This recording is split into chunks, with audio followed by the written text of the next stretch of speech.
Bonjour tout le monde et bienvenue à cet épisode Oracle Tube. Donc, les Oracle Tubes sont offerts en alternance aux 2 semaines avec les BookTubes. Donc, tous les vendredis, on a soit un BookTube ou un Oracle Tube. Et à ce moment-là, je vous présente un outil qui peut être utilisé dans le cadre d'un cheminement personnel parce qu'ici, sur la communauté Vivre à coup de cœur, tout ce qu'on fait, c'est en lien avec le bien-être, la santé mentale et le cheminement personnel. Donc, mon nom, c'est Stéphanie, et puis moi, je suis intervenante psychosociale en santé mentale depuis 28 ans maintenant, j'accompagne les gens. Depuis 7 ans, j'accompagne les gens en ligne via la communauté Vivre à coup de cœur sur les différentes plateformes, les différents réseaux sociaux. Et puis, l'activité, en fait, Oracle Tube, c'est pour vous partager des jeux de cartes qui peuvent vraiment être utiles pour nous aider à approfondir des réflexions, à faire des prises de conscience qui peuvent nous aider dans le quotidien. Aujourd'hui, je vais vous parler d'un jeu de cartes qui n'est pas nécessairement, c'est pas un jeu de cartes oracle à proprement parler, mais c'est un jeu de cartes pour aider à explorer des thématiques qui sont pas faciles à explorer. Puis en fait, c'est pour accompagner les personnes qui ont besoin de parler de deuil ou de la mort avec des enfants. Donc, c'est un jeu de cartes qui est vraiment conçu pour les enfants, pour les aider à comprendre, pour les aider à nommer, à accueillir, à observer les émotions, les questions, les croyances, les peurs qu'ils ont. Et pour aider les accompagnants, donc ça peut être les parents, ça peut être un proche adulte, ça peut être un enseignant, un intervenant. Donc, c'est vraiment super intéressant. Je suis vraiment heureuse d'avoir reçu ce jeu de cartes-là pour pouvoir vous en parler. C'est magnifique. Puis, tu sais, moi, je suis... comme je vous dis, je suis intervenante psychosociale depuis plusieurs années maintenant, mais une des grosses épreuves qu'on peut vivre, c'est vraiment au niveau du deuil. Donc, depuis 2009, j'accompagne les gens à travers le deuil et j'accompagne aussi les gens en fin de vie, donc en soins palliatifs, en fin de vie. C'est tellement important pour moi. Puis cet outil-là, c'est sûr que je vais en parler dans mon groupe La vie, la mort, le deuil. C'est quelque chose qui peut vraiment aider. Puis souvent, une question qui me revient, c'est Stéphanie, comment je fais pour aborder le sujet avec les enfants? Tu sais, on a peur de les traumatiser, on veut pas dire la mauvaise chose, mais en même temps, il faut pas mentir, faut pas minimiser non plus. C'est pas comme si la personne était disparue ou qu'elle était partie. La personne est décédée, qu'est-ce que ça veut dire? Comment j'explique ça à un enfant? C'est des bonnes questions, puis ce jeu-là, ça peut vraiment, vraiment aider. Donc, ça s'appelle Pourquoi il y a tant d'étoiles? Et ça a été créé par Karine Leclerc et Annick Bertrand, donc l'univers des émotions à travers les deuils de vie des enfants. Magnifique, un beau gros boîtier. On nous dit ici, Pourquoi il y a tant d'étoiles est un outil d'accompagnement évolutif visant à faciliter l'expression du vécu et des émotions dans la traversée du deuil d'un enfant. Le coffret permet de guider et de stimuler l'intelligence émotive. Il crée ainsi un pont de communication entre l'adulte et l'enfant. Outil pertinent pour divers défis de la vie, décès, déménagement, transition scolaire, séparation ou tout changement entraînant une perte de repère. Le coffret contient 44 cartes à piger dans 4 catégories. Donc, il y a des événements, sensations, émotions, besoins et des clés pour aider. 4 contenus audio, 2 méditations et 2 histoires métaphoriques. Et un livret d'accompagnement pour conscientiser l'adulte à différentes réalités de mort et de deuil, telles que l'annonce d'un décès, l'aide médicale à mourir, l'annonce d'un suicide, la visite d'un proche en fin de vie, etc. C'est tellement complet, là. C'est magnifique. Bravo, bravo, bravo, félicitations, c'est super. Ce matériel peut être utilisé par les parents, les enseignants, les intervenants ou toute personne œuvrant auprès d'un enfant en deuil. On ouvre ça ensemble, on va aller voir. Donc, là-dedans, on a un livret. Comme dans la plupart des jeux, il y a un livret. Ce livret-là, là, c'est une petite Bible, là. C'est vraiment, là, c'est tout petit, là, mais c'est tellement pertinent, c'est tellement clair, c'est tellement concis, c'est tellement adapté au sujet avec toutes les infos qu'on aurait besoin de savoir, toutes les questions qu'on peut se poser en tant qu'adulte, de dire, par exemple, à quel âge je peux y parler de ça.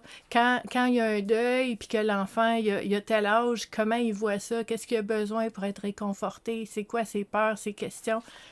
Dans un petit livret comme ça, il y a tout ça. C'est extraordinaire.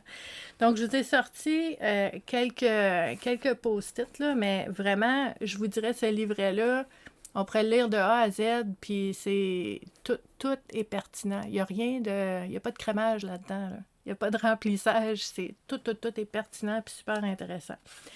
Puis en fait, comme je vous disais, moi aussi, j'accompagne les gens au niveau du deuil, la fin de vie, prévention du suicide, deuil suite à un suicide. Ça fait plusieurs années que je fais ça. Donc, je peux vous dire que c'est super bon ce qu'il y a dans ces livrets-là.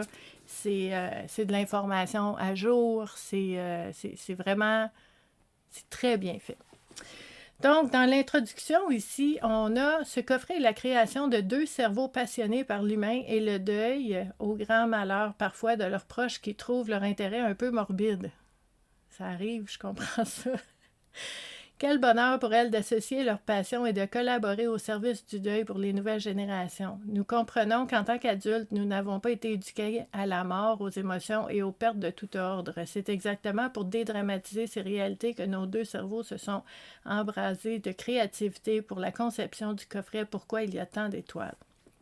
Okay, donc là, on explique un petit peu d'où ça vient, l'idée de ce coffret-là, puis qu'est-ce qu'on peut faire avec ça. Pourquoi c'est là, à quoi ça sert.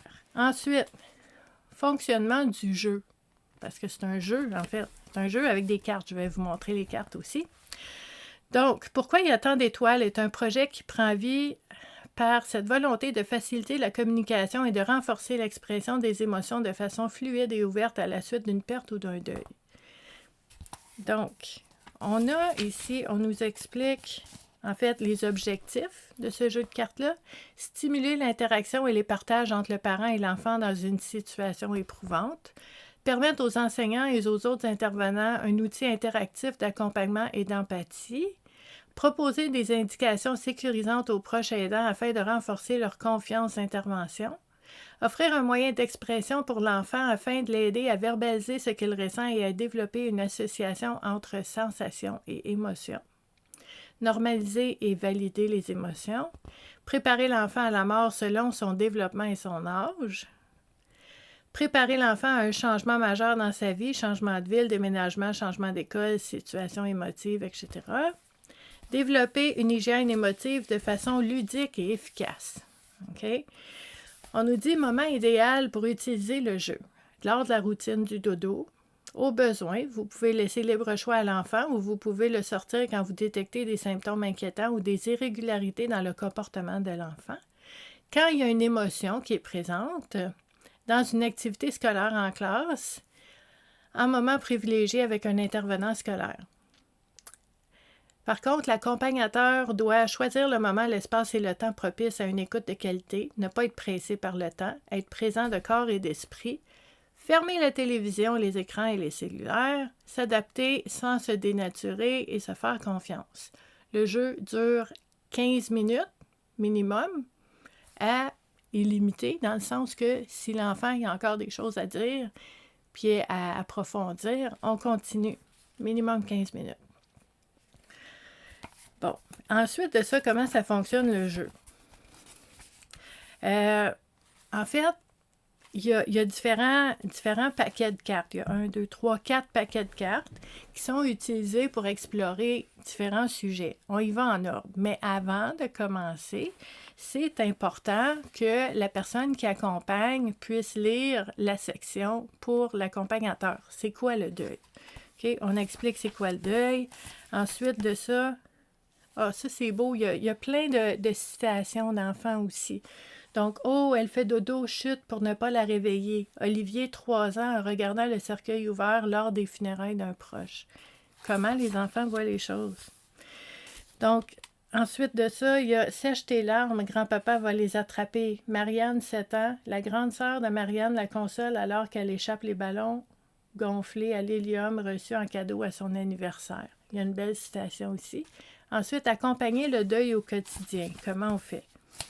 Là, on a distingué le vrai du faux. Okay? L'adulte qui accompagne ne doit pas pleurer. C'est faux.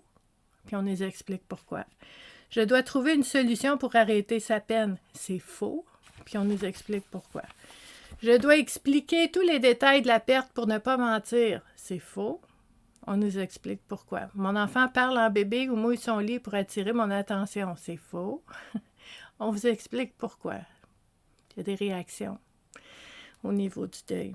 Mon enfant ne fuit pas nécessairement ses émotions s'il ne pleure pas la mort de son grand-père qui lui était pourtant si précieux. C'est vrai. On vous explique pourquoi. Donc, c'est très, très intéressant. Le deuil à travers le développement infantile. C'est là. Là, souvent, moi, j'ai cette question-là. OK? Tu sais, ça dépend de quoi mon approche puis comment je vais aborder le deuil avec un enfant. Bien, c'est son développement à son âge. Donc, la mort, le deuil selon les âges. Ici, on a de 0 à 2 ans. Qu'est-ce qu'on fait? On a perception de la mort, réaction possible, et l'enfant a besoin de quoi? De 0 à 2 ans. Ensuite de ça, 3 à 4 ans, la perception de la mort, les réactions possibles, l'enfant a besoin de quoi? 5 à 9 ans, même chose, perception de la mort, réaction possible, et ce qu'il a besoin. Ensuite, 10 à 12 ans, la même chose. Donc, on va vraiment chercher, là, avec le développement de l'enfant, où est-ce qu'il est rendu, qu'est-ce qu'il a besoin, comment il perçoit la mort, puis c'est quoi les réactions, les comportements, les possibilités qui sont là en réaction à cette réalité-là. Comment faire l'annonce d'un décès ou d'une situation émotive? Comment aborder le sujet? Okay? Vous voyez, il y a tout là-dedans, c'est incroyable. Okay? Ici, les particularités dans l'annonce d'un suicide. Qu'est-ce qu'on fait quand on doit aborder le sujet qu'une personne est décédée par suicide? Okay? Choisissez un endroit calme et propice à une telle annonce. Ne tournez pas longtemps autour du pot. Abordez le sujet du décès. On nous dit vraiment comment l'aborder. Il y a plusieurs pages. Ensuite, préparer un enfant à la fin de vie d'un proche. Quand il y a une personne qui a reçu un prognostic de fin de vie qui reste 3 mois, 3 semaines, 3 jours, on va commencer à en parler avec les enfants. Comment on fait? Donc, préparation d'un enfant à aller au chevet d'une personne en fin de vie. Qu'est-ce qu'on fait? Comment on prépare? Quand je vous dis qu'il y a tout là-dedans. Les enfants et l'aide médicale à mourir. Très complet comme livret. C'est tout petit, mais c'est un vrai trésor. Donc, question à poser à la personne en fin de vie qui recevra l'aide médicale à mourir. Est-ce qu'il y a une musique qu'elle aimerait pour accompagner ce moment-là? Est-ce qu'il y a quelque chose qu'on peut faire? Est-ce qu'il y a quelque chose qu'elle a besoin? Les pistes d'attention face à un enfant susceptible d'assister au décès par aide médicale à mourir. Ça peut arriver. Comment on prépare? Donc, expliquer l'aide médicale à mourir. Il y a vraiment là tout ça. c'est beaucoup, beaucoup. Ensuite, les émotions dans un contexte de deuil. Quelles sont les émotions? Comment on peut naviguer à travers chacune des émotions qui sont présentes chez l'enfant. On parle aussi des émotions qui sont présentes dans le deuil, avec la tristesse, le marchandage, l'injustice, la colère. Tout ça, c'est là-dedans. Des petites indications pertinentes sur les émotions. Juste pour se rappeler que les émotions sont saines, sont pertinentes, c'est correct d'en avoir. Puis des fois, on peut c'est pas nécessairement de reculer, mais il y a des émotions qu'on va vivre en pleurs d'oignon, je vais le dire comme ça, en étapes, une après l'autre. Donc, ça se peut que ça revienne. Ici, une belle citation. « Maman, j'aimerais ça avoir une échelle. Quand tu vas monter au ciel, je pourrai t'attraper les pieds et t'empêcher de monter. » Alexis, 4 ans. Les petits enfants. Donc, le tableau des émotions est là-dedans. Donc, on a par exemple l'inquiétude, les réactions quand un enfant est inquiet et l'antidote. Qu'est-ce que je fais pour apaiser l'émotion de l'enfant? Donc, il y a plein d'émotions de nommer avec des réactions possibles et ce que je peux faire pour apaiser cette émotion-là. Ensuite, on a des contes métaphoriques. Donc, on nous raconte des histoires. Pourquoi il y a tant d'étoiles? L'histoire de Juliette. Donc, c'est une belle histoire. Et la cabane dans l'arbre. C'est une autre histoire qui a un lien métaphorique avec le deuil pour aider les enfants à comprendre, mais aussi pour aller chercher s'il y a des réactions, des émotions, pour entamer le dialogue, pour briser le silence, pour que l'enfant sache qu'il a le droit de parler, il a le droit de nommer des choses. Donc, ensuite, on a des éléments audio qu'on peut aller chercher sur Internet, incluant les contes métaphoriques. On a une bibliographie avec des livres qui peuvent nous aider avec le deuil. Et si c'était pas assez, c'est vraiment, comme je vous disais, il y a le jeu de cartes, c'est correct de l'avoir, de l'utiliser, mais le livret, pour moi, personnellement, je trouve que de tout mettre dans le boîtier, je pourrais oublier, tu sais, fait que pour moi, je mets les cartes dans le boîtier et le livret, il est à part pour me rappeler que des fois j'utilise les cartes, mais des fois, j'ai juste besoin du livre. Donc, je ne les mets pas ensemble dans le boîtier. Je veux voir, je veux m'en rappeler. Là, je vous montre les cartes pour jouer au jeu. Il y a des cartes événements et sensations. Quelles paroles t'ont blessé? Qu'est-ce que tu aurais aimé entendre? Quelles émotions as-tu ressenties à ce moment-là ou ressens-tu maintenant? Donc, choisir l'émotion ressentie dans la deuxième série de cartes émotions. Donc, on pose la question ici, c'est quoi l'émotion? Là, le jeune va aller dans les cartes émotions, puis il y a des images. Donc, je peux choisir mon émotion. Mon émotion, la porte est fermée, je ne suis pas content, mécontentement. Émotion, ça va être ennui, solitude. OK? Vous voyez, il y a des images, mais de l'autre côté, tu as ennui, solitude, puis là, le parent peut guider, ou le professeur, ou l'intervenant, ou l'accompagnant va guider la réflexion sur l'émotion que l'enfant a choisie. S'il a choisi la peur, OK? On va dire, OK, où ressens-tu cette émotion dans ton corps? Ferme tes yeux et prends une grande respiration à cet endroit. Qu'est-ce qui t'apaiserait? Qu'est-ce qui te ferait du bien? Donc, vous voyez, l'enfant choisit et je guide la réflexion ensuite. Si on revient ici, on avait pris la carte « Quelles paroles t'ont blessé ?» Là, celle-là, la première, en arrière, c'est des paroles blessantes. Donc, l'enfant, s'il a choisi ça, on va y poser ces questions-là, on va explorer comme ça. La carte des besoins, donc ça pourrait être, je vais regarder ici, je peux ressentir de l'amour quand je reçois ou je donne un câlin. Ça, c'est ce que je vais dire à l'enfant. Mais le besoin, c'est j'ai besoin d'amour, j'ai besoin d'être aimé. OK? Comment on fait? Je partage des moments précieux. On me fait ou je fais des surprises. Je ris avec ceux que j'aime. Je suis dans la nature. Et toi, comment démontres-tu ton amour à ceux que tu aimes? Comment ressens-tu que tu es aimé? Donc, l'enfant choisit ça, mais va répondre à des questions aussi pour approfondir. Ensuite, des clés.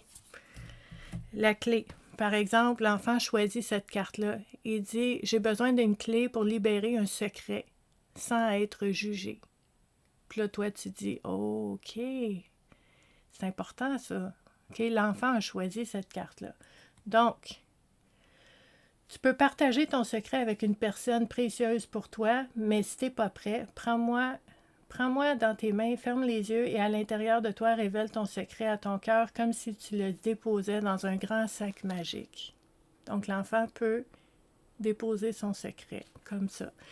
Donc, vous voyez, c'est vraiment... tu sais, l'enfant n'est pas obligé à rien. C'est des propositions pour l'aider, mais s'il n'est pas capable de le faire dans le moment, bien, il y a comme une autre proposition pour l'aider à s'apaiser quand même.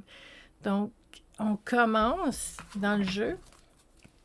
On commence avec les cartes événements et sensations. Donc, qu'est-ce qui se passe? C'est quoi qui te dérange là? Puis là, je vais vous en montrer quelques-unes. Il y avait les paroles blessantes. L'enfant pourrait choisir un conflit. L'enfant pourrait choisir une sensation de jugement.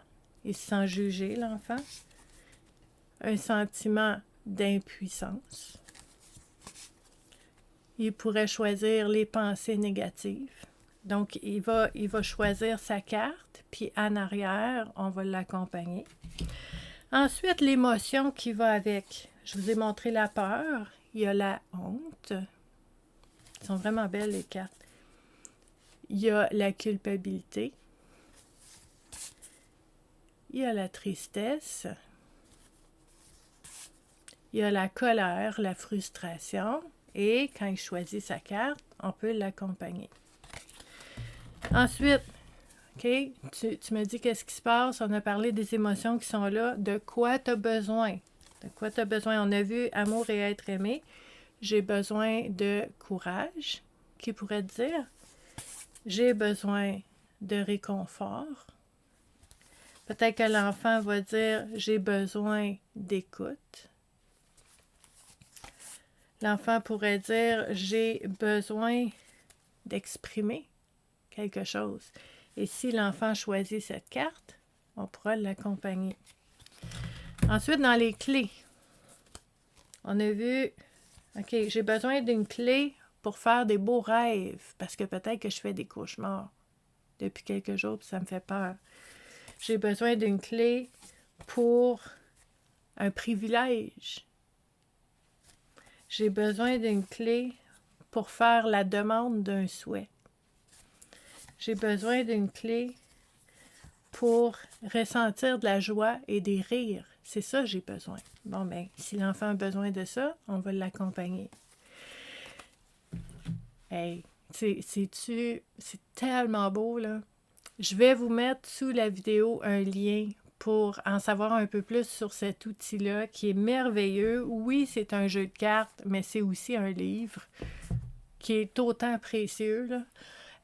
Puis je vais vous mettre en fait aussi sous la vidéo les différents endroits que vous pouvez joindre la communauté Vivre à coup de cœur pour pouvoir accompagner différentes approches, des outils, des pratiques, des techniques, des exercices, des activités, des réflexions, des informations que je vous partage tous les jours de l'année pour vous aider à explorer au niveau de votre cheminement personnel pour pouvoir en fait mieux se comprendre, mieux se connaître, mieux comprendre ce qu'on vit, pour faire des choix qui sont cohérents avec qui on est, pour prendre des décisions qui sont alignées avec nos valeurs pour avoir une vie qui nous ressemble en quelque part, là. Donc, j'espère que vous avez apprécié, puis je vous dis à la prochaine. Bye!